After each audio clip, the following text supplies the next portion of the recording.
오늘 2025년도에 이렇게 7명의 침례자들을 하나님께서 또 저희 교회에 세워주셨습니다.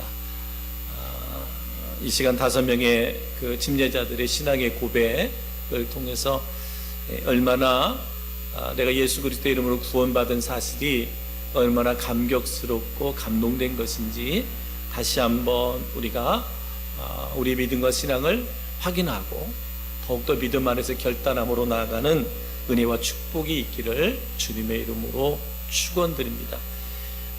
침례라고 하는 것은 이렇게 형식적으로 우리가 받을 수 있는데, 그러나 초대교회 때 많은 핍박이 있었습니다. 예수 믿는다고 하면 잡아서 죽이기도 하고 감옥에 가기도 하고 그랬습니다. 그때 당시에 사람들에게 구원의 확신이 있는 그 구원의 확신에 대해서 물어봤을 때 구원의 확신이 있다라고 하면 그 사람들은 그냥 잡아가지 않았어요. 왜냐하면 우리가 입술로 고백하는 고백은 얼마든지 변할 수 있다, 변질될 수 있다라고 생각을 했기 때문에 그렇습니다. 근데 그 사람에게 너 침례를 받았느냐라고 물어봐서 침례를 받았다고 하면 그 사람은 반드시 이 사람은 변질될 사람이 아니다.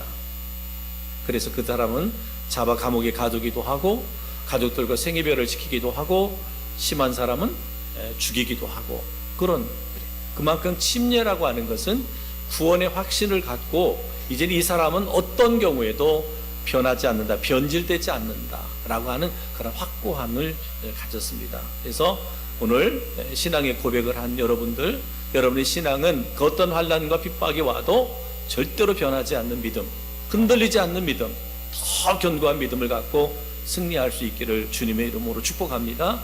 이제 다음 주까지 한 주간이 남았습니다. 한 주간 동안도 더 많이 기도하고 하나님의 은혜가 임하는 그 역사하심 속에는 사탄이 이렇게 방해하기도 합니다. 그래서 어떠한 사람들은 우리 교회도 많이 그렇습니다.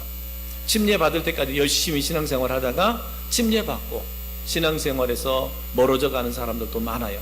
예배 생활에서 멀어져 가는 사람도 많습니다.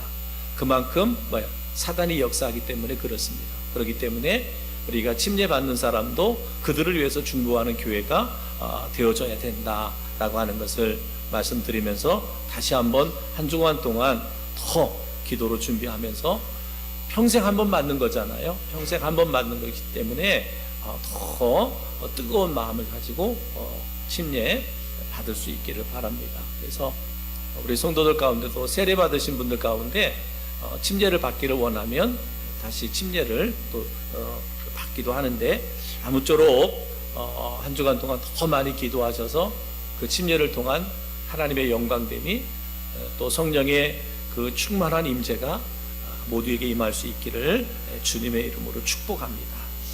오늘 본문의 말씀을 통해 예수 안에서 보게 된 것, 예수 안에서 보게 된 것, 벳세다의 맹인, 오늘 성경에 등장하는 벳세다의 맹인은 예수 안에서 어둠 가운데 빛을 보았다 그랬어요. 어둠 안에서 어둠 가운데 빛을 보았다. 죄와 불의가 가득한 어둠 가운데서 의와 진리와 참 빛을 발견하게 됩니다. 요한복음 8장 12절에 보면 22절로 나옵니다. 12절에 예수께서 또 말씀하여 이르시되 나는 세상의 빛이니 나를 따르는 자는 어둠에 다니지 아니하고 생명의 빛을 얻으리라 그랬습니다.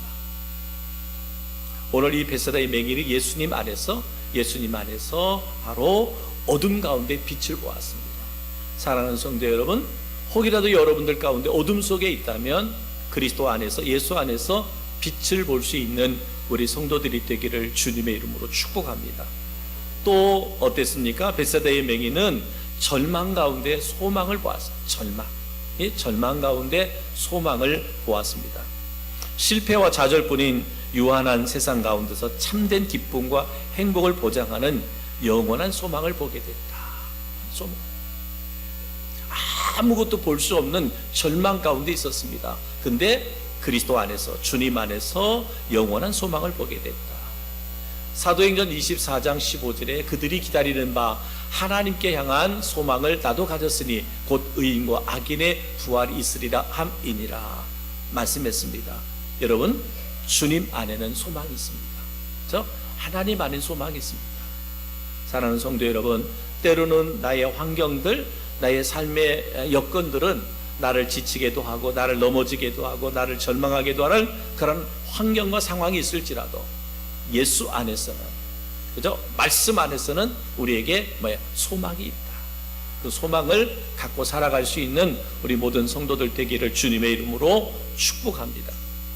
또 오늘 베세다의 맹인은 그리스도 안에서, 예수 안에서 사망 가운데 생명을 보았다라고 말씀하고 있습니다. 아무런 기대와 소망이 없었잖아요. 오직 죽음만을 바라보며 살아갔던 그가 예수님 만나고 예수님 안에서 영생의 삶을 바라보게 되었어요. 주님 안에서.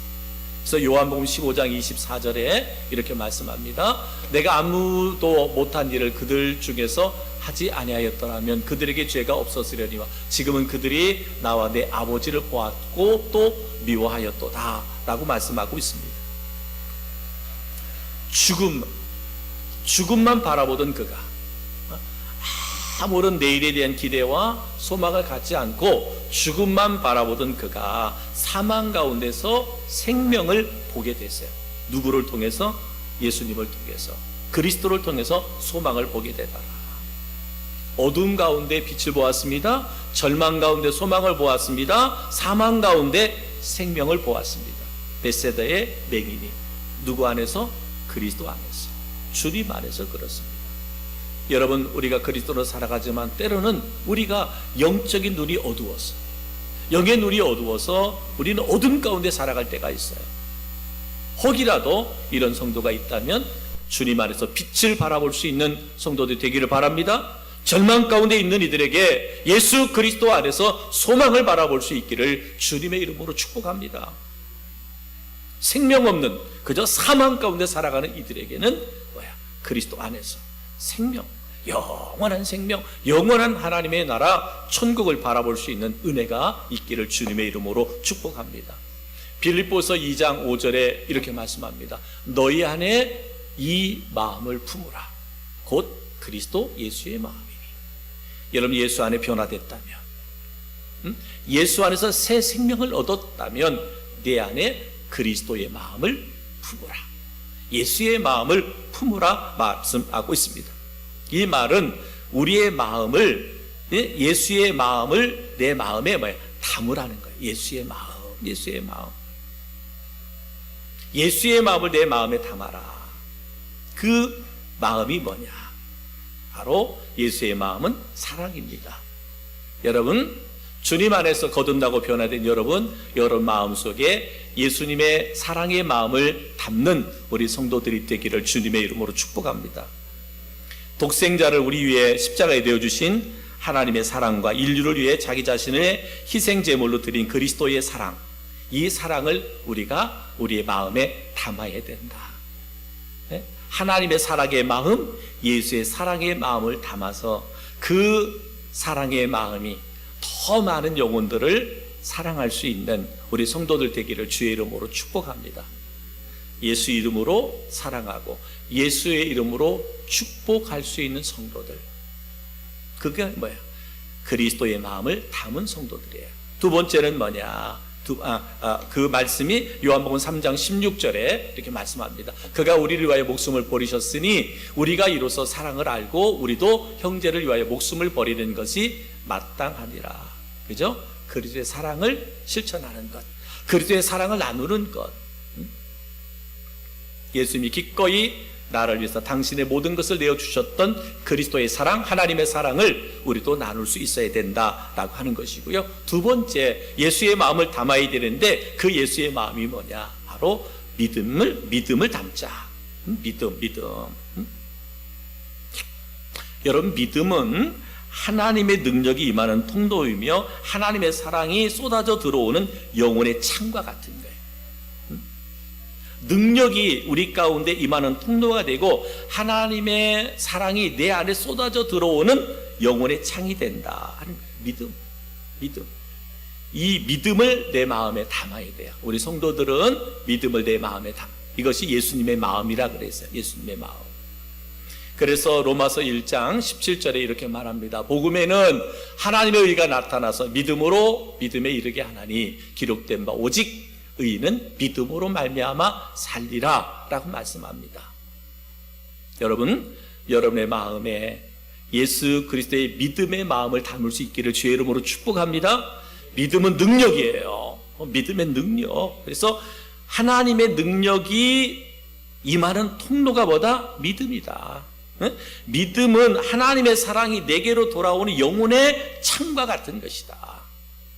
항상 여러분의 마음에 믿음의 마음을 담을 수 있는 은혜가 있기를 주의 이름으로 축복합니다. 세 번째는 뭐냐? 세 번째는 우리가 소망을 담아요. 소망을 담자. 예수의 마음, 그 소망을 담자. 세상에 둔 소망은 아무리 화려하고 좋게 보여도 그것은 일시적인 거죠. 우리가 세상에서 누리는 모든 소망은 잠시 잠깐입니다. 그러나 천국에 대한 소망은 영원한 것이죠. 우리 히브리서 11장 16절 그들이 이제는 더 나은 본향을 사모하니 곧 하늘에 있는 것이라. 이러므로 하나님이 그들의 하나님이라 일컬음을 받으실 부끄러움이 아니야. 받으심을 부끄러워 아니하시고 그들을 위하여 한성을 예비하셨느니라 라고 말합니다. 영원한 하나님 나라에 대한 소망을 담자라고 말하고 있습니다. 소망. 여러분, 우리는 하나님의 나라 천국에 대한 소망을 갖지 않으면 이 땅에서 그리스도로 살아가기가 참 어렵습니다. 우리가 말씀대로 살아가려고 할 때 얼마나 많은 핍박과 멸시와 천대와 또 조롱과 손해보는 일들이 얼마나 많은지 몰라요. 그것이 때로는 내 가까이에서부터 그런 핍박으로부터 핍박이 다가올 수 있거든요. 근데 이런 것을 이겨낼 수 있는 게 뭐냐? 바로 하늘의 소망을 두는 거예요. 그죠? 하늘의 소망이 있으면 이겨낼 수 있어요. 하늘의 소망. 하늘의 소망이 있으니까 뭐야? 다시 오실 주님의 재림을 우리가 기대하며 살아가는 것이거든요. 소망의 마음을 담자. 소망의 마음을 담자라고 이렇게 오늘 우리에게 말씀하고 있습니다. 여러분, 벳사다의 맹인이 예수님을 만났습니다. 예수님을 만났을 때 어땠어요? 절망이 어두움이 빛을, 절망이 소망, 그리고 사망이 생명을 보게 되는 은혜가 있었습니다.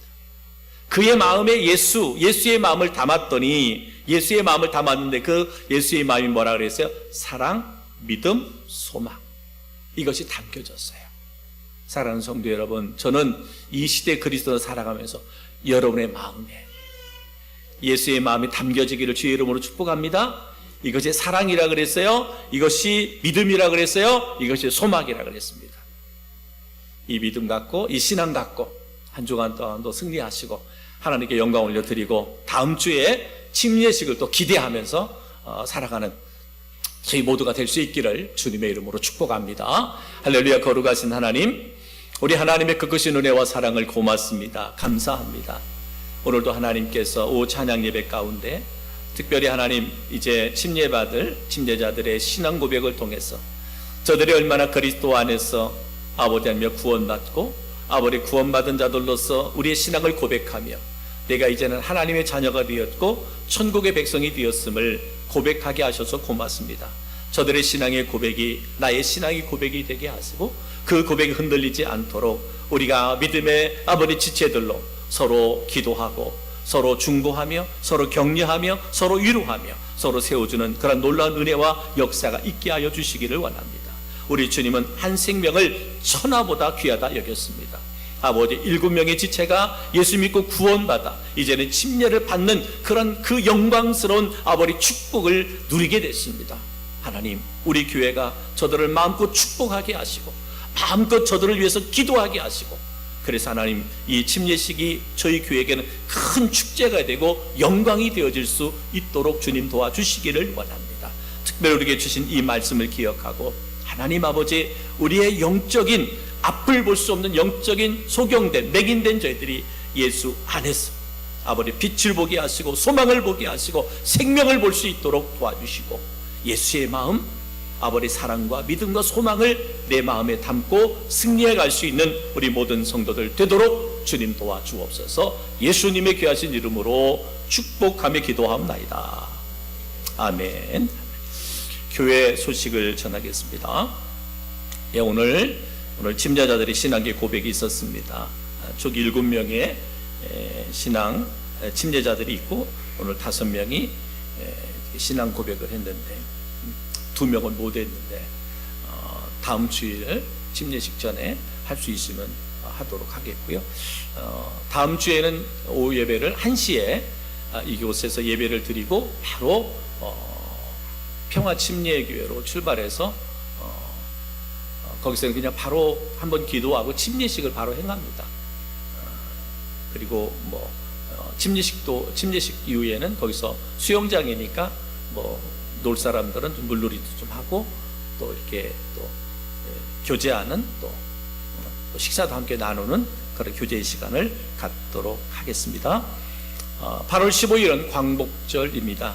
나라와 민족과 열방의 자유와 평화를 위해서 기도해 주시고 포괄적 차별 금지법과 같은 악한 법이 입법화되지 못하도록 여러분 많이들 기도해 주셨으면 좋겠습니다. 요즘에 계속적으로 이렇게 때는 교회들이 언론에서 막 비판되어지는 것들이 참 많습니다. 때는 교회가 교회되지 못한 것 때문에도 있을 수 있지만 여러분 교회가 이렇게 비판을 받게 되는 것은 교회가 잘못해서 비판을 받는 것도 있지만 이런 것들이 교회가 계속 비판되어지다 보면 교회가 반대하는 포괄적 차별금지법과 같은 것들을 그냥 일반 국민들이 볼 때는 교회가 반대하는 것들에 대해서 별로 신경을 쓰지 않을 수도 있어요.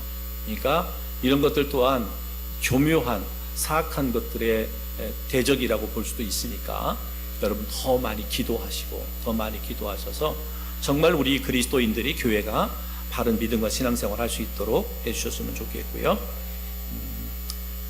새벽을 깨우는 교회와 성도들 되시기 바랍니다. 오전에도 말씀드린 것처럼 여러분 우리가 교회를 떠나지 말고 기도, 늘 기도의 자리를 지키시고 그래서 교회는 항상 우리에게 축복의 통로가 되고 있습니다.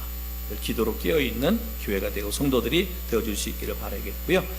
전도 대상자들 또 장기 결석자 이런 영혼들이 있습니다. 또 보면 장기적으로 예배 생활을 못 하시는 분이 있는데 기관별로나 구역별로는 신경 써서 예배 생활을 승리할 수 있도록 하고 우리 주변의 전도 대상자들 여러분 전도하지 않으면 구원받는 사람은 없습니다. 여러분 전도할 때 하나님이 힘주시고 능력 주십니다. 우리 교회가 더욱더 건강하고 살아있는 교회로 영혼 구원하는 일에 최선을 다하는 우리 성도들 그리고 교회들 되기를 주님의 이름으로 축복합니다. 또 아침 저녁으로 조금 이렇게 선선하지요. 그래도 건강관리 잘 하셔서 이 무더운 여름을 잘 이겨내는 우리 성도들 되기를 바랍니다. 기도합니다.